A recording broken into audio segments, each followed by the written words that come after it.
Tadi ayat yang terakhir, ayat berapa itu? Al-Baqarah 215.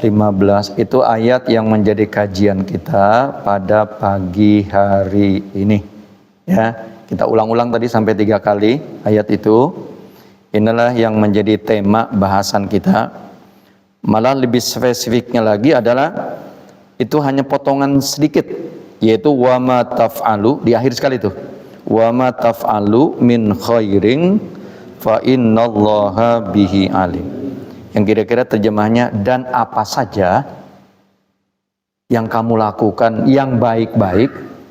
Jadi kata Allah, apa saja yang kamu lakukan yang baik-baik, fa innallaha bihi alim. Maka sesungguhnya Allah itu Maha tahu, Allah Maha melihat, Allah Maha mengetahui. Artinya kebaikan yang dilakukan oleh seseorang sekecil apapun, tidak hanya di masjid, tidak hanya dalam bentuk sholat baca Quran, apa saja, menyiram pohon, umpamanya ngasih makan kucing, ya Pak Jimasker, dan yang lainnya, itu ada balasannya. Sebagaimana halnya kalau yang buruk kebalikannya, walaupun tidak disebut di ayat ini, ya tentu juga ada balasannya sesuai dengan ayat dari surah Az-Zalzalah. Faman ya'mal mithqala dzarratin khairan yara wa may ya'mal mithqala dzarratin syarran yara.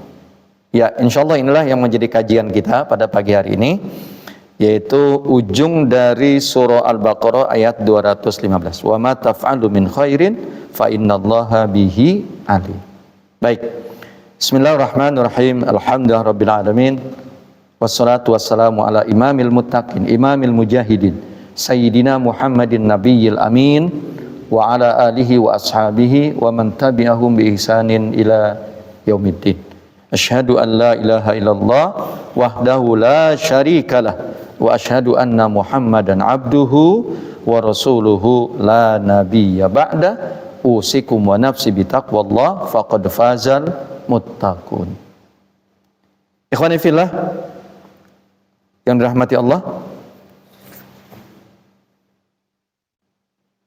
kadangkala orang punya alasan sulit melakukan kebaikan, perlu dana, perlu modal, ya, padahal ternyata tidak, ya, ternyata tidak. Jelas ayat ini Allah berfirman, wa ma taf'alu min khairin fa innallaha bihi alim. Apa saja yang kamu lakukan, yang penting yang kamu kerjainnya, yang kamu lakukannya, yang bagus-bagus, yang baik-baik. Ya, banyak, sangat banyak sekali, nggak terhitung. Ya, nggak terhitung. Dari mulai kita bangun tidur, biasanya kita bangun tidur, kita mengucapkan doa. Minimal kita mengucapkan alhamdulillahilladzi ahyana ba'dama amatana wa ilaihin. Minimal itu. Atau kalau mau lebih bagus lagi, membaca 11 ayat dari akhir surah Ali Imran. Dari mulai dari 190. Inna fi khalqis samawati wal ardi wa ikhtilafil laili wan nahari la ayatil liulil albab alladzina yadhkurunallaha qiyaman wa qu'udan wa ala junubihim wa yatafakkaruna fi khalqis samawati wal ardi rabbana ma khalaqta hada batila subhanaka fakina ada benar. Diakhiri ayat 200, ya ayyuhalladzina amanusbiru wasobiru warobitu wattaqullah la'allakum tuflihun. Tolong dicatat. Apa-apa bacanya nanti di rumah, ngulang-ulangnya di rumah. Jadi bangun tidur ingin melakukan kebaikan yang lebih banyak, bukan hanya tadi membaca alhamdulillahilladzi ahyana ba'dama amatana, tapi ditambah dengan baca apa? 11 ayat dari surah Ali Imran. Ali Imran itu surah yang ketiga. Lihatnya dari mulai ayat 190. Dari mulai tadi inna fi khalqis samawati wal ardi dan selanjutnya sampai ayat yang ke-200. Tolong diingat ya, tolong diingat. Yaitu akhir dari surah Ali Imran. Ada yang sudah ketemu? Nyoba-nyoba ketemu? Nyari? Sudah? Iya ya. Jadi tolong yang lupa nanti diingetin ya, yang lupa nanti diingatkan. Mungkin baca ayat itu ya mungkin sekitar 5 menit lah ya. Jadi kalau kita bangun tidur bacanya ditambah dengan 11 ayat dari akhir surah Al-Baqarah, rasa saya itu udah kumpul semua tuh ruhnya. Ya, ruhnya sudah kumpul semua. Insya Allah nanti kalau ke kamar mandi, insya Allah terhindar dari kepleset, insya Allah. Karena ruhnya sudah betul-betul kumpul. Ya, begitu. Jadi pagi ini ilmunya tambah, yaitu bahwa kita disunahkan juga membaca 11 ayat dari akhir surah Ali Imran. Udah itu ya? Oke. Nah, jadi kebaikan yang bisa kita lakukan itu sangat banyak. Ya, jadi dari mulai bangun tidur, biasanya terus ya bapak-bapak yang masih punya waktu untuk qiyamul lail, melakukan qiyamul lail. Ya, bagi yang sudah tidak kesempatan karena di sini sudah dikumandangkan azan subuh, maka segeralah pergi ke Masjid Al-Mujahid. Ya. Bagi yang punya waktu sebelum tiba waktu subuh, maka sangat bagus kalau kita beristighfar. Ya. Karena disebutkan oleh Allah Subhanahu wa taala, wal mustaghfirina bil ashar. Jadi orang-orang yang bertakwa yang Allah sudah janjikan surga, yaitu orang-orang yang wal mustaghfirina bil ashar, itu orang-orang yang beristighfar di waktu sahur. Waktu sahur itu kapan? Menjelang subuh. Biasanya kita makan sahur kan ya, waktu bulan Ramadan itu menjelang subuh. Nah, waktu itu adalah waktu terbaik kita untuk beristighfar. Ya, bisa 1 kali, bisa 3 kali, bisa 10 kali, sebanyak-banyaknya nggak apa. Astagfirullahaladzim wa atubu ilaih, astagfirullahaladzim wa atubu ilaih, astagfirullahaladzim wa atubu ilaih. Nah itu jangan lupa kita sebelum subuh maka kita beristighfar. Lalu kita pergi ke masjid, kita sholat ya, yaitu qobliyah subuh, atau yang mau tahiyatul masjid juga bagus, atau mau tahiyatul masjid dan qobliyah subuh. Karena kata Nabi ya, keutamaan qobliyah subuh itu kata Rasulullah lebih baik daripada dunia beserta isinya. Sampai bagi bapak-bapak yang tidak kesempatan karena sampai di sini sudah dikumandangkan apa? Iqamat, nggak ada kesempatan kita untuk qobliyah subuh. Nah, kapan kita melakukannya? Padahal kebaikannya sangat besar seperti disebutkan oleh Rasulullah SAW. Kapan itu? Setelah sholat subuh. Jadi boleh kita mengkodok, ya, mengkodok apa? Qobliyah subuh kita, melakukan qobliyah subuh kita kapan? Yaitu setelah kita sholat subuh. Boleh itu, boleh, hadisnya jelas sahih. Rasulullah membolehkan mengkodok sholat sunnah yang ketinggalan. Seperti tadi kasus, sampai ke masjid ternyata di masjid sudah dikumandangkan iqamat, maka kita lebih utamanya tentu kita mendengarkan iqamat dan langsung kita ikut bersama imam. Karena kata Nabi, kalau imam sudah takbiratul ihram, maka kalian juga ikut takbiratul ihram. Ya, ketika imam membaca suratul Fatihah, kamu dengarkan surah Al-Fatihah yang dibaca imam, kemudian ia mengatakan waladhdallin, maka kita mengatakan amin. Ya, amin, A-nya panjang, amin. Bukan amin, itu beda maknanya. Kalau amin, amin, amin itu artinya ya Allah, kabulkanlah doa-doa kami. Karena surah Al-Fatihah di ujungnya itu ya, yaitu berisi doa, memohon petunjuk Allah, memohon hidayah Allah, dan jalan orang-orang yang telah dilalui oleh orang-orang yang telah Allah berikan nikmat. Bukan jalan orang yang tersesat, bukan jalan orang yang dimurkai, yaitu Yahudi dan Nasrani. Maka kita sebagai makmum dan imam mengatakan amin, ya, ya Allah kabulkanlah permintaan kami.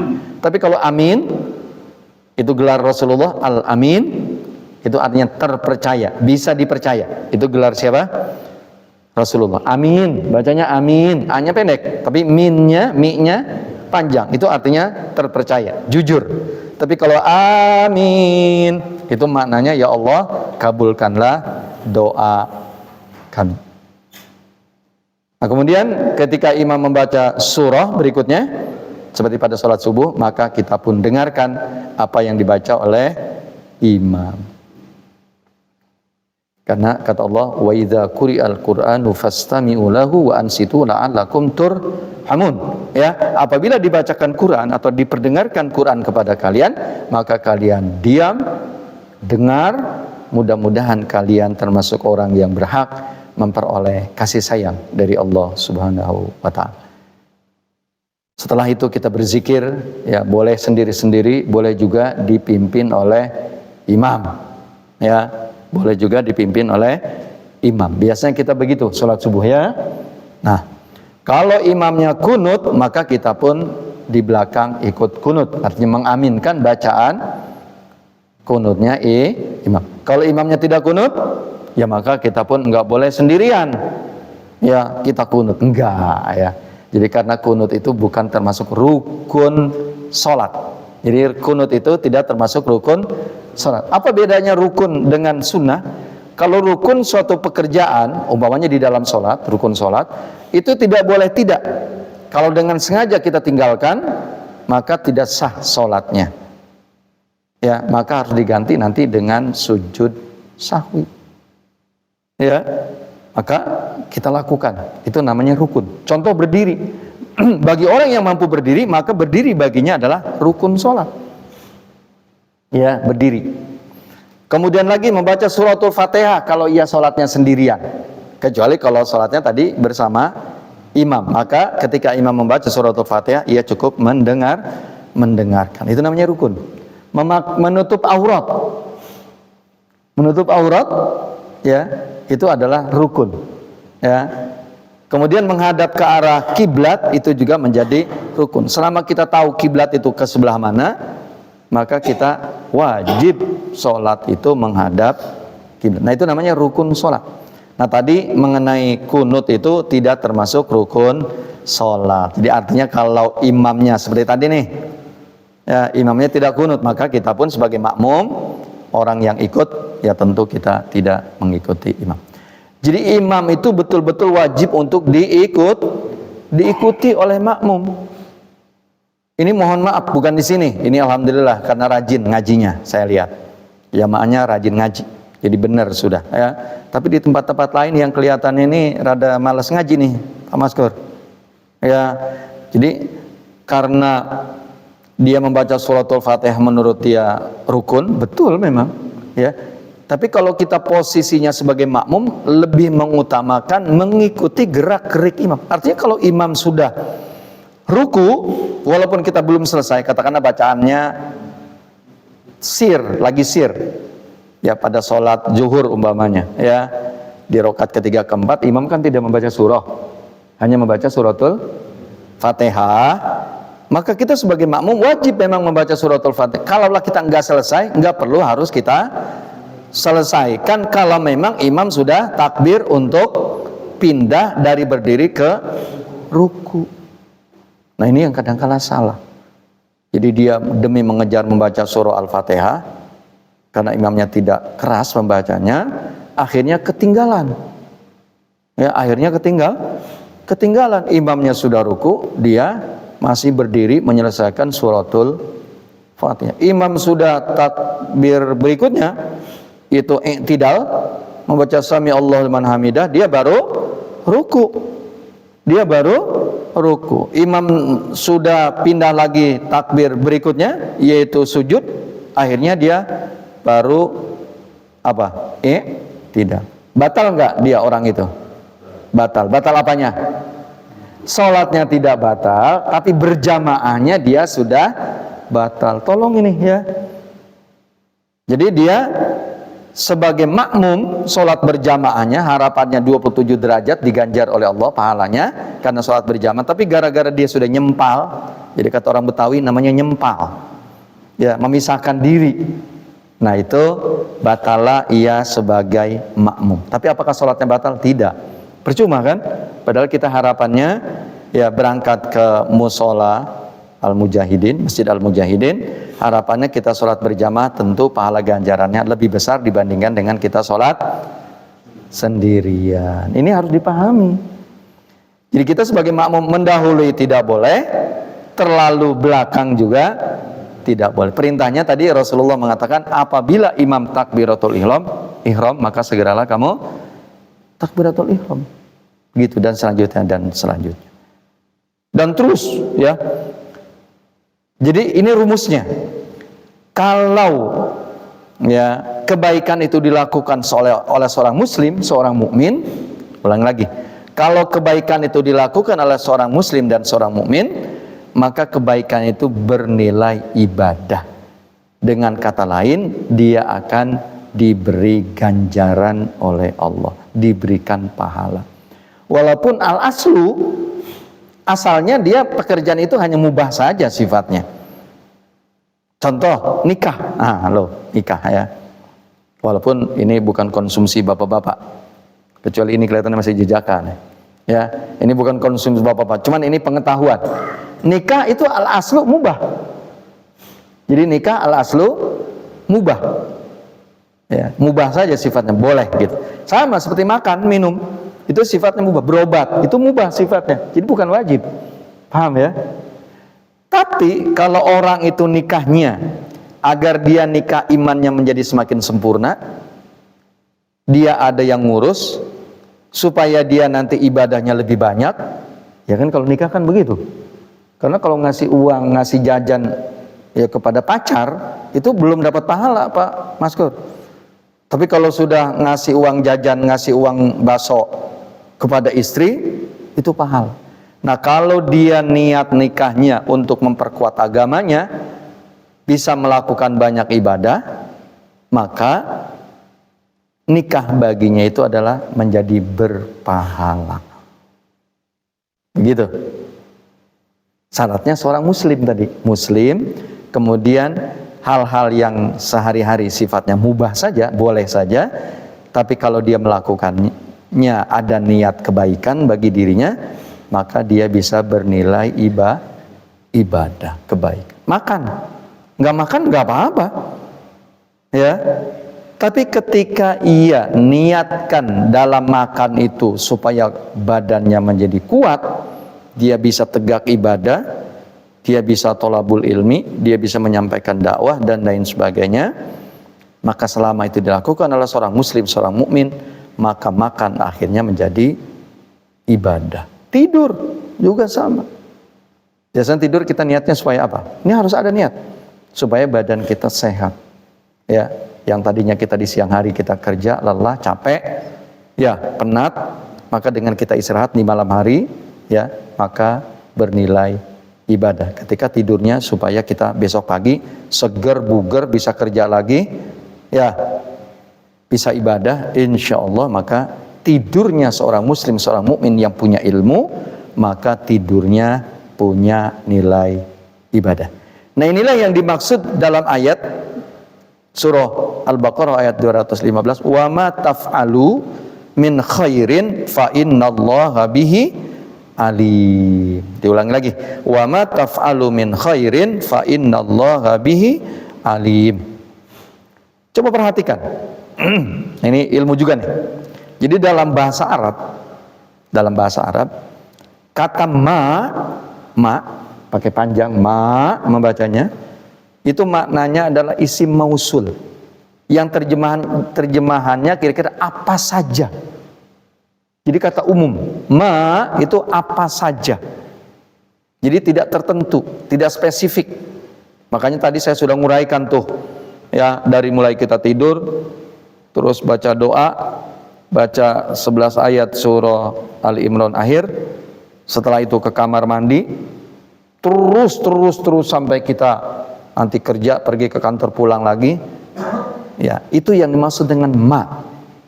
Jadi baik memang ibadah spesifik maupun ibadah umum, perbuatan sehari-hari tadi makan, minum, berobat ya karena sakit, itu ma namanya.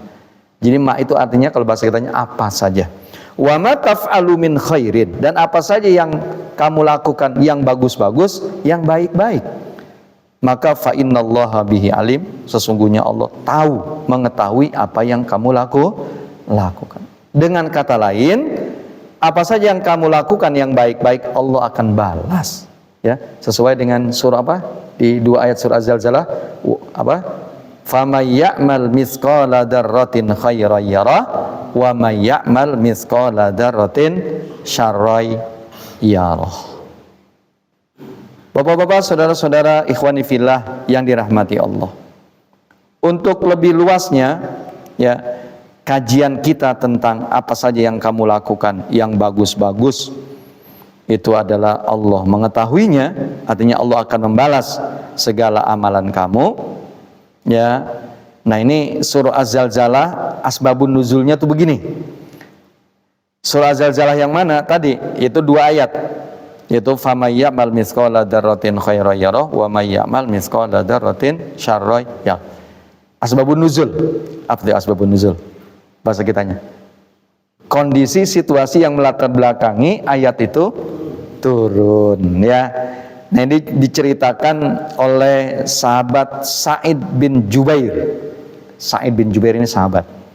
Sa'id bin Jubair ini bercerita, dia bilang, dulu kami para sahabat kaum muslimin melihat bahwa kalau perbuatan itu kecil, ya, perbuatan itu kecil ya, sedikit, Allah tidak akan membalas apakah itu kebaikan atau keburukan. Mestinya kan kalau kebaikan memperoleh apa?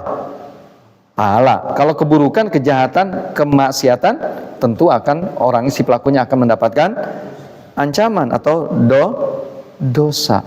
Nah, sahabat ini memandang kalau kebaikan dilakukan sedikit, kecil, gampang, itu menurut mereka enggak dicatat oleh Allah, oleh malaikat Raqib dan Atid. Artinya begitu saja. Sebagaimana halnya kalau mereka melakukan kejahatan, kemaksiatan, dosa kecil, itu Allah tidak mengancamnya. Begitulah pandangan mereka. Nah, maka akhirnya Allah turunkan ayat ini sebagai jawaban atau sebagai pengarahan Allah agar umat itu faham. Para sahabat waktu itu paham, dan tentu karena cerita kisah ini tertulis bisa kita pelajari, ya, maka juga tentu pelajaran ini bukan hanya para sahabat yang waktu itu turun ayat itu, tapi tentu juga buat kita. Betul, asbabun nuzulnya memang tadi kondisi sahabat yang tidak paham, ya, tetapi tentunya karena ayat ini umum, famay ya'mal mithqala dzarratin khairan yarah wa may ya'mal mithqala dzarratin syarran yarah. Itu ayatnya umum, siapa saja, terjemahnya itu begitu. Jadi kalau tadi ma itu artinya apa saja, kalau man itu siapa saja, apakah dia laki-laki, apakah dia perempuan.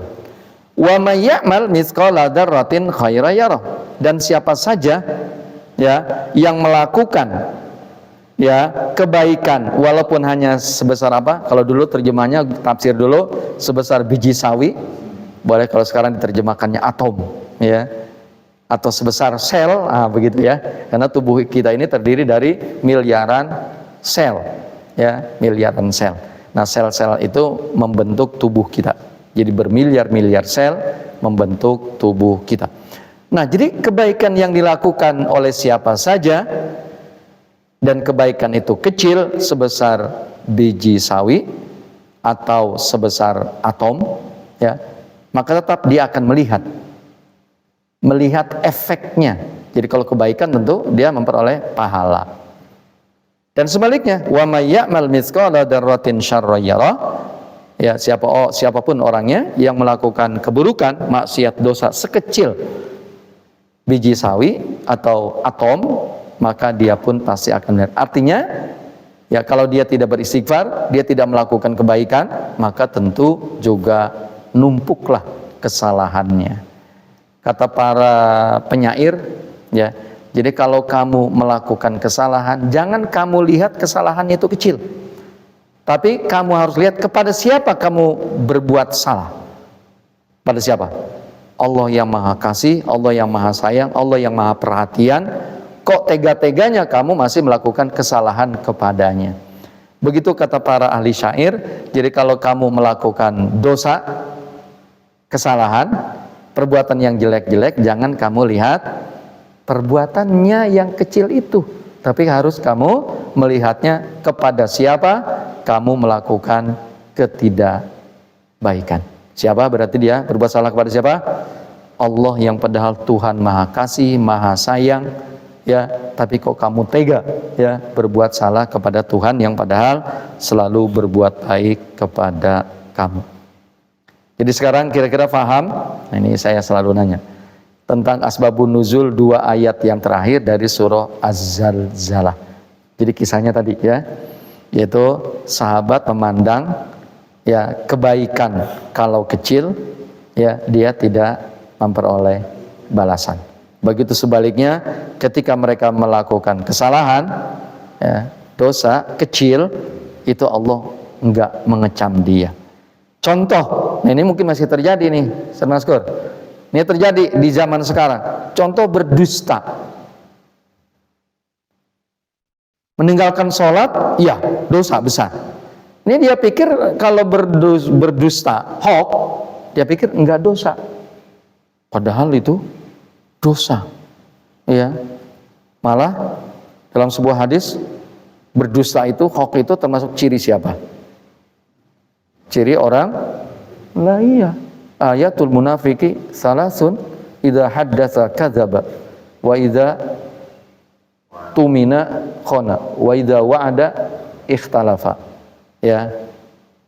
Jadi kalau dia ngomongnya enggak sesuai fakta. Kalau dia berjanji, janjinya tidak ditunaikan. Kalau dia dipercaya, diberikan amanah, amanahnya tidak ditunaikan. Jadi berbohong itu biasa aja dia nganggapnya. Ya, jadi sekarang orang tuh begitu, berdusta menurut dia biasa saja. Padahal itu adalah dosa yang sangat besar. Malah Rasulullah menyebutnya ayatul munafik, ya ciri orang munafik. Tahu ancaman orang munafik? Di nerakanya dia lebih dahsyat hukumannya, siksanya dibandingkan dengan orang kafir itu sendiri. Contoh lagi gibah. Apa tuh gibah bahasa kitanya? Membicarakan aib orang, menggunjing. Karena siapapun orang kalau diomongin kejelekannya, kekurangannya, keburukannya, aibnya, suka nggak orang? Suka nggak? Pasti nggak suka. Ya. Jadi kalau kita ngomongin ketidakbaikan, kekurangan, aib, cacat seseorang, apakah orang itu suka?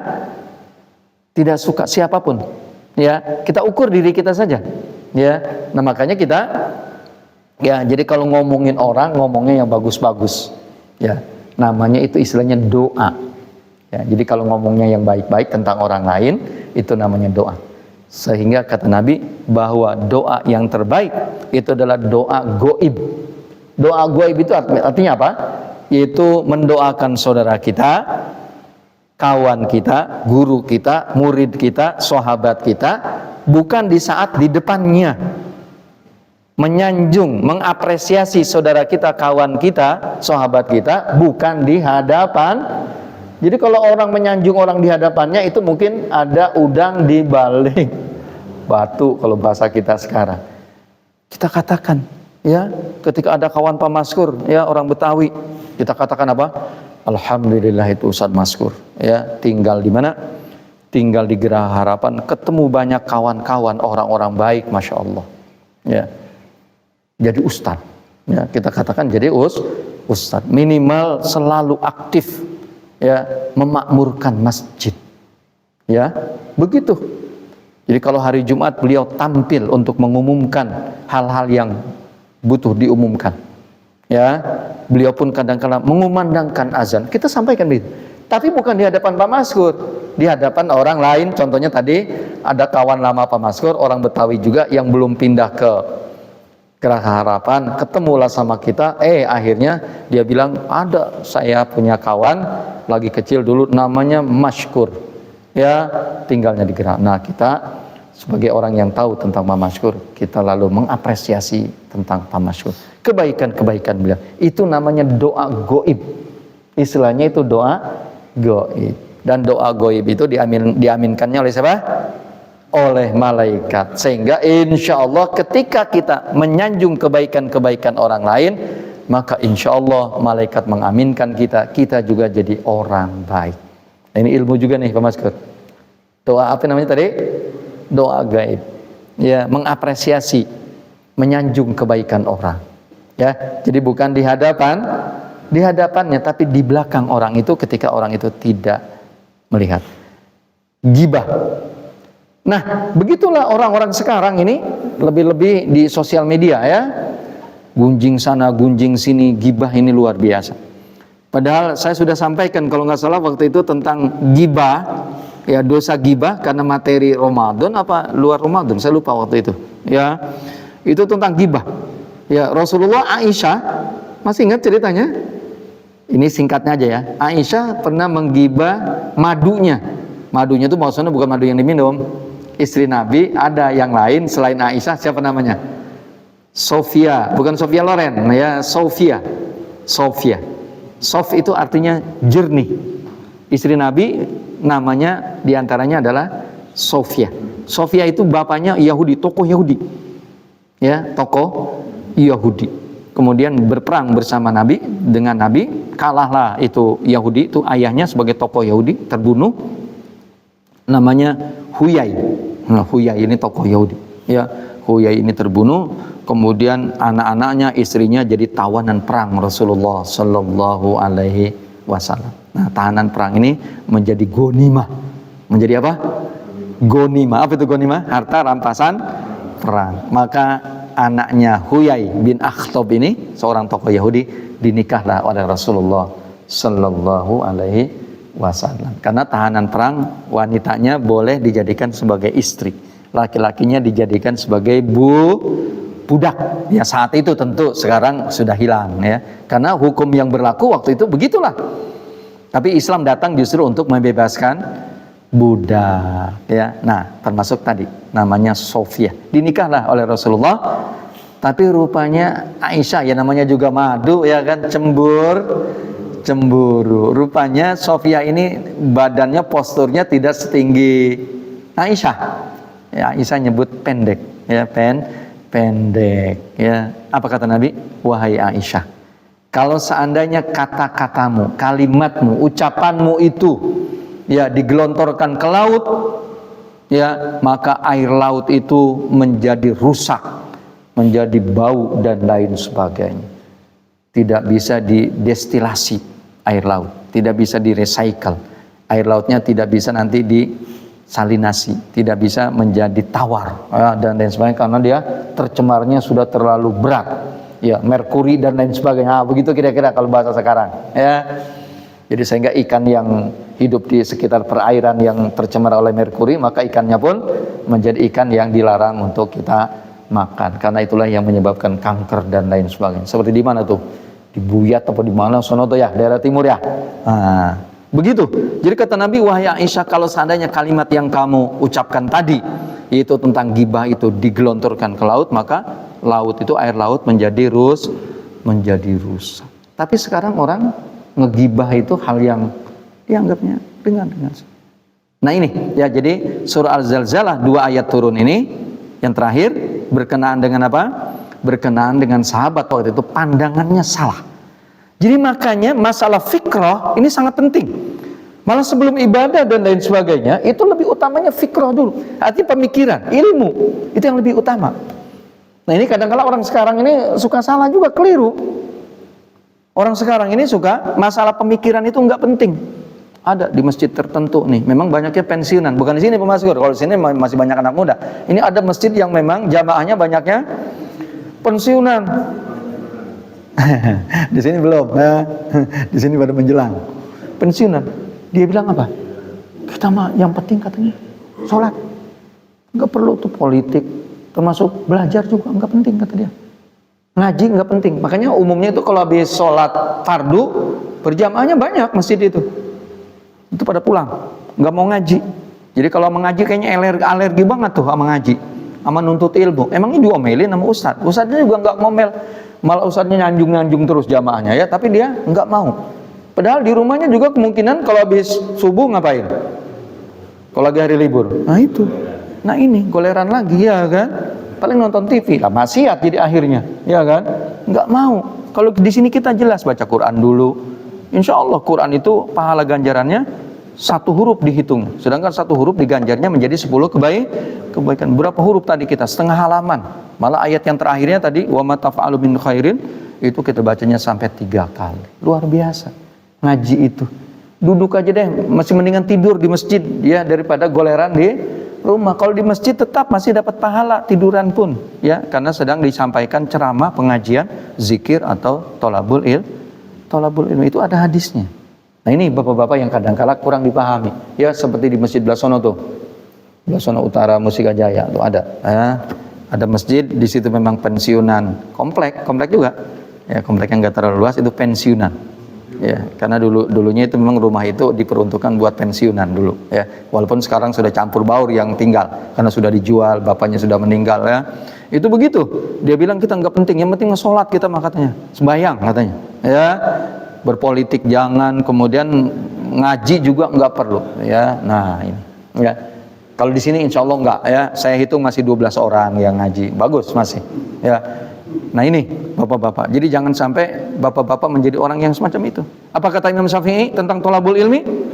Siapa orang yang tidak pernah merasakan ya, siapa orang yang tidak pernah merasakan 1 jam ya bosannya menuntut ilmu, dia akan menjadi orang yang sengsara untuk selamanya ya. Jadi siapa orang yang tidak pernah duduk 1 jam dalam rangka tolabul ilmi, bosan untuk tolabul ilmi ya, dia akan sengsara untuk selamanya.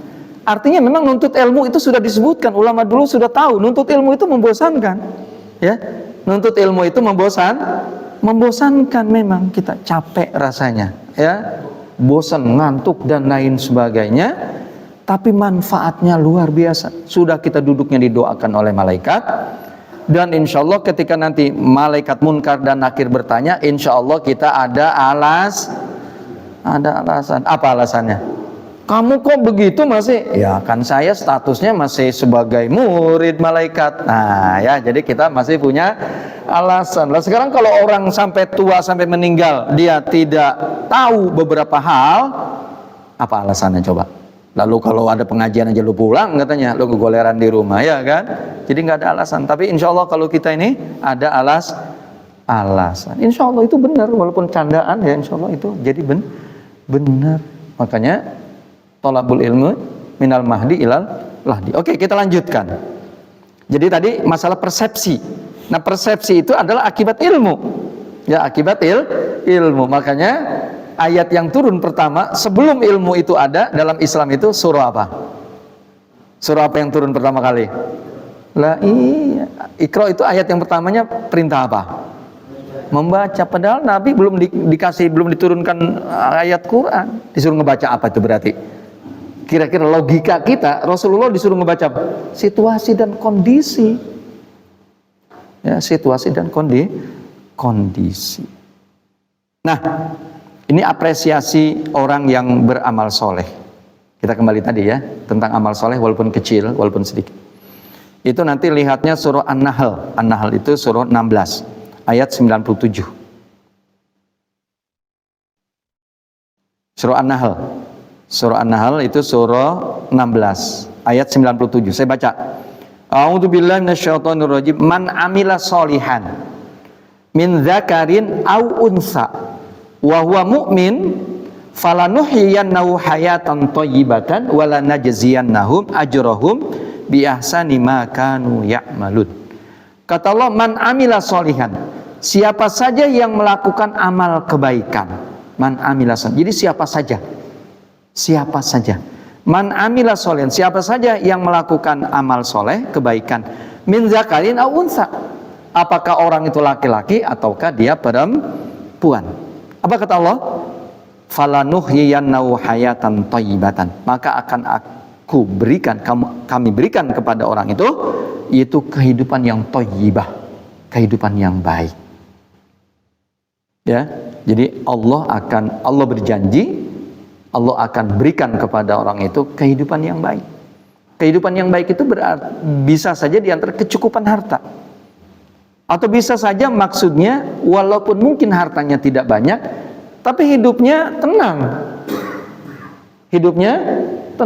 Karena saya dengar banyak juga orang yang padahal materinya banyak, tapi dia harus datang ke dokter ya, yaitu dikasih obat penenang supaya bisa tidur. Ini mohon maaf kalau kaum muslimin ini yang memang terlalu banyak ngaji kali ya, kadang-kala di masjid itu sampai ngantuk, tidur. Ustadznya, kiainya ngejelasin materi pengajian, dia hanya tidur. Khotib menyampaikan khutbah, Assalamualaikum warahmatullahi wabarakatuh. Kemudian menyampaikan khutbah, Alhamdulillahirabbil alamin wassalatu wassalam, terus baca. Terus sudah khutbahnya selesai, ya, mengucapkan usikum wa nafsi bitaqwallah dan selanjutnya. Terus dia baru bangun atau dibangunin. Dia bilang apa? Sebentar banget kayaknya khutbahnya. Padahal itu ya ustadznya, khotibnya sudah menyampaikan paling tidak 15 menit, ya, malah bisa jadi sampai 30 menit. Tapi dia bilang apa? Khotibnya itu menyampaikan khutbahnya, dia bilang sebentar banget. Makanya apa? Biasanya milihnya duduknya di mana? Di sini atau di pojokan sana, ya kan? Nah, kalau di sini insya Allah enggak, ya. Jadi memang datang ke masjid itu maksudnya untuk mendengarkan khutbah, ya. Jadi kenapa kita wajib bagi laki-laki yang sehat, kaum muslimin laki-laki, ya, itu mendatangi masjid sholat Jumat, hukumnya wajib, maksudnya mendengarkan ceramah. Makanya para ulama, jadi khatib itu menyampaikan ceramahnya harus bahasa yang dipahami. Walaupun mungkin di mana sana, di Kalisari mungkin masih khutbahnya pakai bahasa Arab, biasa Mas Gun. Hah? Udah enggak? Kali Pasir. Ya, di Kali Pasir itu di pinggir Kali Ciliwung, di pinggir Kali Ciliwung. Karena saya dulu pernah di situ kuliahnya. Ya, jadi tahu. Ya, di Kali Pasir ya, Kali apa? Iya, ya. Itu khutbahnya pakai bahasa Arab masih, ya. Itu Masjid Al-Ma'mur tuh yang gede, masjid apa itu namanya, yang pinggir jalan, deket kali. Ya, itu pakai bahasa Arab. Jalan Raden Saleh, ya. Jalan Raden Saleh, ya, pakai bahasa Arab. Yang itu pendapat, ya, itu pendapat ya, nggak apa-apa, kita nggak perlu kecam, ya. Mungkin masyarakat di situ mungkin ngerti bahasa Arab. Jadi kenapa makanya khutbah itu disarankannya pakai bahasa yang dipahami oleh jamaah? Maksudnya supaya mengambil hikmah dan ilmu dari khatib yang menyampaikan khutbahnya, ya, begitu. Nah, Allah mengatakan siapa saja yang melakukan amal kebaikan, apakah dia laki-laki ataupun perempuan, maka Allah akan menyiapkan baginya kehidupan yang thayyibah, kehidupan yang baik. Kehidupan yang baik itu. Jadi sesuatu yang sangat berharga. Ketenangan itu adalah sesuatu yang sangat berharga. Materi iya, tapi materi itu tidak segala-galanya. Buktinya apa? Para koruptor, ya Pak Eko ya, para koruptor orang miskin, orang susah, orang kaya. Ya, mobilnya tuh kagak muat di garasi, iya kan, Mbak? Ada kijang, ada apa lagi tuh, nama-nama hewan kan, nama mobil, ya kan, nggak muat di garasi, sampai dia khawatir nanti terdeteksi oleh KPK, dinamainlah mobil-mobil mewahnya nama siapa? Nama para artis, nama selebritis namanya. Iya, Mas Gur. Karena khawatir dia, ya, jadi nama-namain mobilnya bukan lagi nama dirinya, di BPKB-nya nama siapa? Nama para artis, selebritis. Begitu. Apakah dia berhenti berkorupsinya? Selama masih ada kesempatan untuk berkorupsi, berhenti nggak? Makanya sekarang korupsi yang baru miliaran itu dianggapnya sedikit sekarang. Jadi harusnya triliun, dan triliunnya pun harus triliun yang sekian. Padahal nolnya berapa triliun? Pak Eko yang suka ngitung uang nih. Ya. Jadi kalau dijajarin dari mana? Dari Sabang sana, itu sampai Merauke duitnya dijajarin ratusan ribu, recehan ratusan ribu, itu masih enggak, ya, bulak-balik malah. Begitu. Ya, jadi hayatan thayyibatan itu maksudnya kehidupan yang baik. Kehidupan yang baik itu artinya walaupun materinya enggak terlalu banyak, dia hanya cukup hidupnya tenang saja.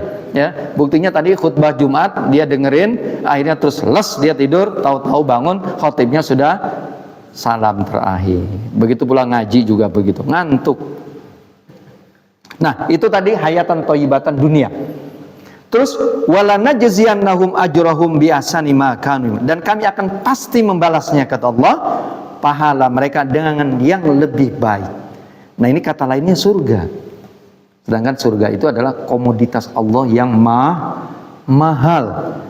Ini maaf, orang sekarang itu tadi karena mohon maaf kurang paham tentang ayat Quran, beda dengan para sahabat dulu. Para sahabat karena paham betul dengan ayat Quran, wah, mereka itu coba lihat Abu Bakar, Berapa infak sodako dari harta yang dikeluarkan oleh beliau? Sayyidina Umar, Sayyidina Utsman, berapa banyak sodako infak yang beliau keluarkan di jalan Allah? Berapa, Pak? Saya cerita tentang Sayyidina Umar, berapa banyaknya? Kali ini saya nggak mau kalah dengan Sayyidina Abu Bakar, karena Abu Bakar selalu mengungguli para sahabat, termasuk Sayyidina Umar ibnul Khattab. Apa dia bilang? Ketika Rasulullah fundraising, jadi bahasa baikonya fundraising.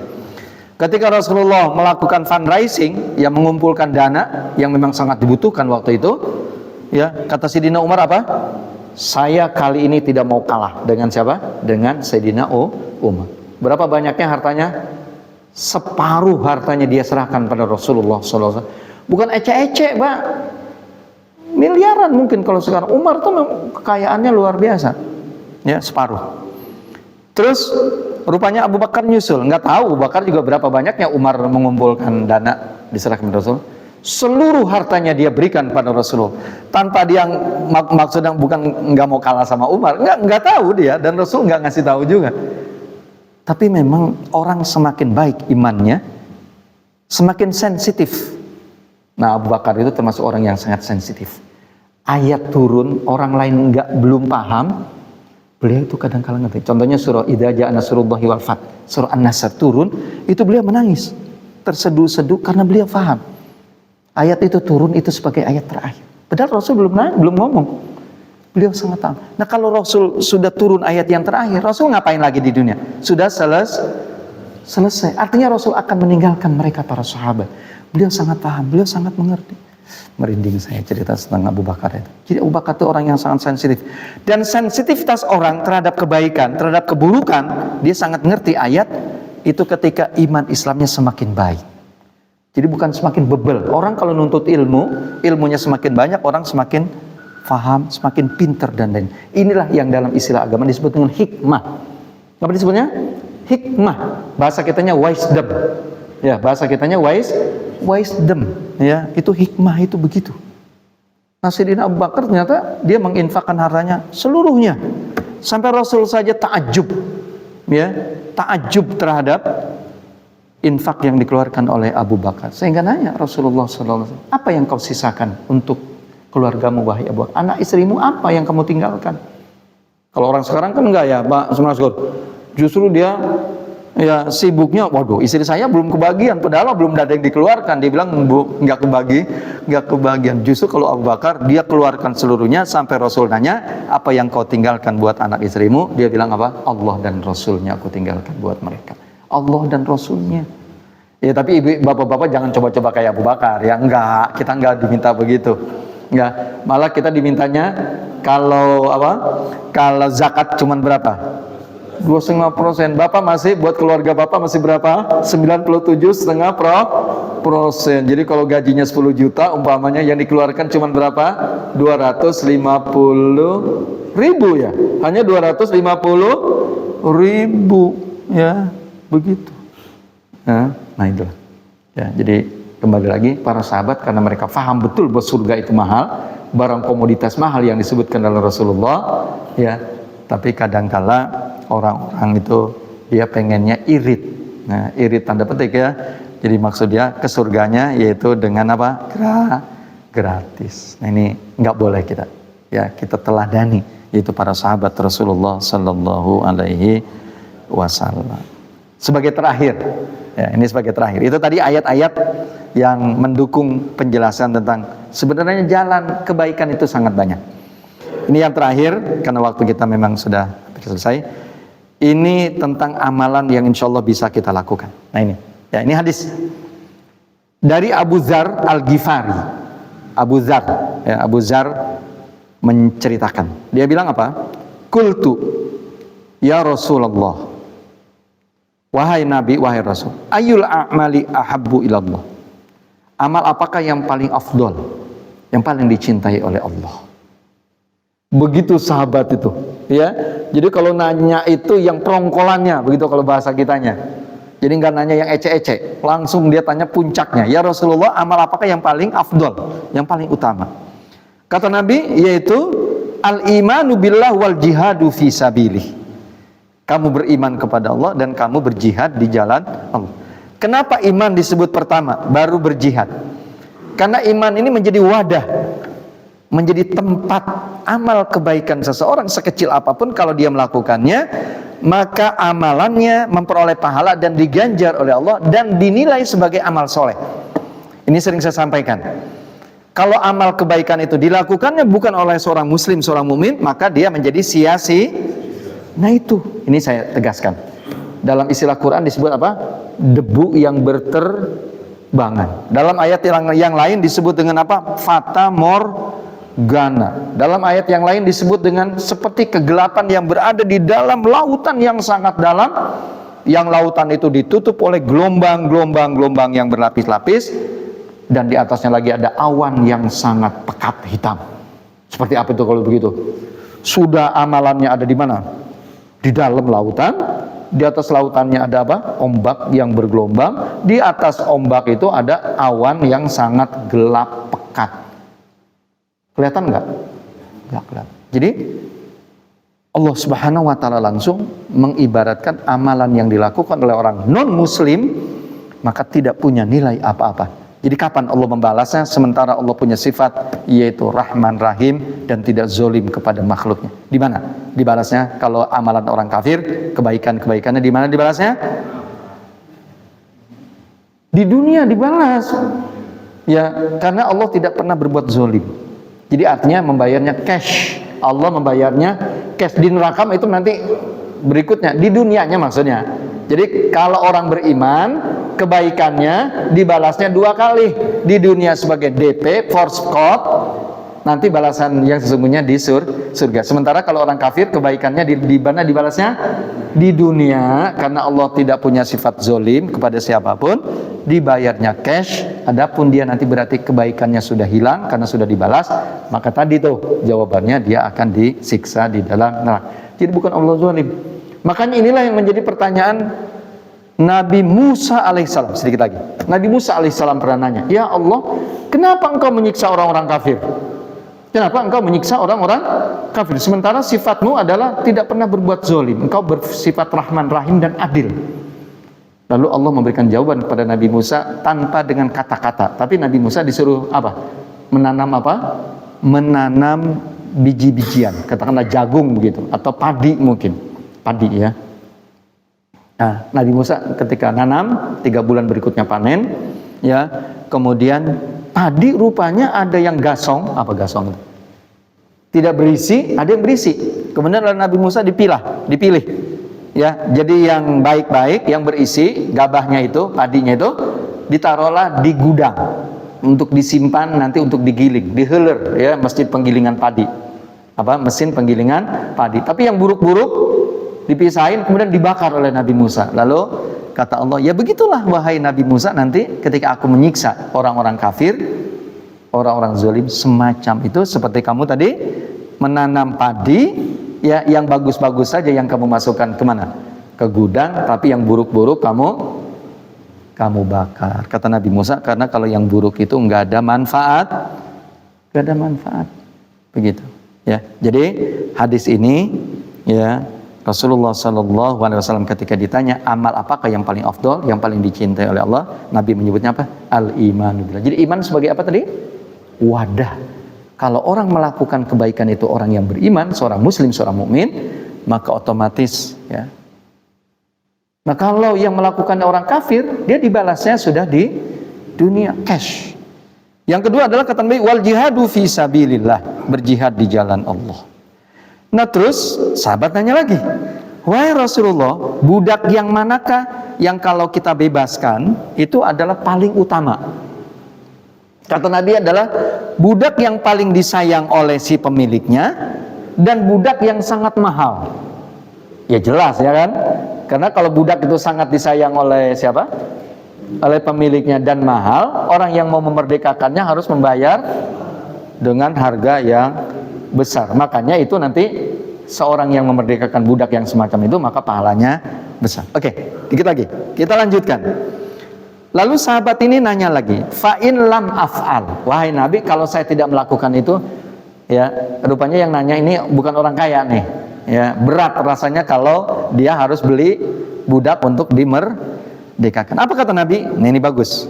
Kata Rasulullah, tu'inu soni'an au tasna'u li akhraqa.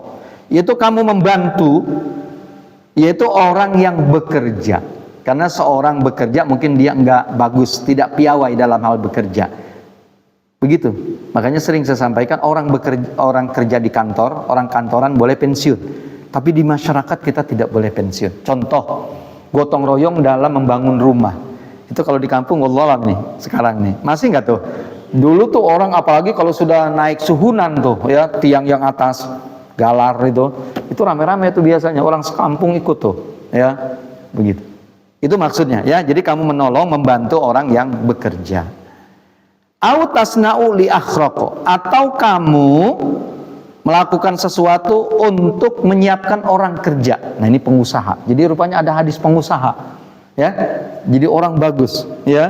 Dia menyiapkan kerja untuk orang lain. Mungkin anak STM, dia butuh pekerjaan. Nah, bagi bapak yang merekrut mereka di bengkel dan lain, itu sangat bagus. Ada hadisnya, yaitu autasna'u li akhraqa.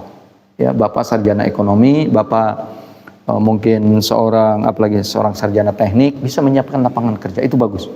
Ya, bagus, ya. Jadi itu kata Nabi. Kemudian sahabat lanjutkan pertanyaan, wahai Rasul, bagaimana pendapatmu kalau saya doif? Apa doif maksudnya? Nggak mampu menolong orang bekerja, memproduksi sesuatu, saya tidak mampu membantunya.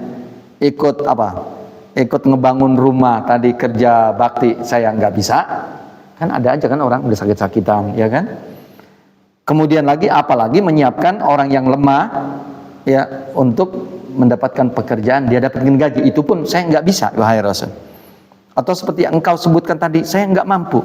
Apa kata beliau? Nah, terakhir, takufu syarroka anin nas. Kata Nabi, jaga tanganmu untuk tidak berbuat jahat kepada orang lain, berbuat zolim kepada orang lain. Ini kadang-kala kan orang suka tangannya lah yang usil, mulutnya lah kadang-kala, ya kan, ngelihat orang yang menurut dia kurang pantas begitu, dia komentar. Nah, ini nggak boleh. Kata Nabi begitu, takufu syarroka aninas, jaga kejahatanmu untuk tidak kamu melakukan kepada orang lain. Fa innaha shadaqatun minka ala nafsika. Yang demikian adalah merupakan kebaikan, merupakan sedekah, merupakan amal soleh darimu dan untuk dirimu. Disebutnya begitu. Jadi kalau kita menahan diri untuk tidak berbuat jahat kepada orang lain, namanya itu kebaikan yang kita lakukan untuk diri kita dan dari diri kita sendiri. Kan kalau tadi kalau menolong orang kan berarti kebaikan dari dirinya untuk orang lain. Itu pun hadisnya ada kan, ada, ya. Orang yang terbaik adalah orang yang bisa memberikan manfaat kepada orang. Kalaulah kita tidak bisa memberikan manfaat pada orang, minimal kita tidak berbuat jahat kepada orang lain. Ini rasanya kalau hadis ini diamalkan oleh masyarakat kita, masya Allah, nggak ada kejahatan, ya, nggak ada malah sekarang berusaha berbuat jahat, ya. Naik motor baru, ya, pergi ke swalayan, ya, ke depan Alfa, ya, baru berapa detik langsung motornya disamber, ya kan. Nah, ini hati-hati, ya, begitu di sekitar kita. Baik, ini mungkin menjadi kajian kita pada pagi hari ini, ya, menjadi semangat kita untuk selalu beramal walaupun kecil, ya, walaupun kecil. Insyaallah selama dilakukan oleh seorang muslim, seorang mukmin, insyaallah memperoleh pahala. Ada yang bertanya? Tidak ada. Kalau tidak ada, mari kita akhiri dengan kafaratul majlis. Subhanakallahumma bihamdika asyhadu an la ilaha illa anta astaghfiruka wa atubu ilaik. Wassalamualaikum warahmatullahi wabarakatuh.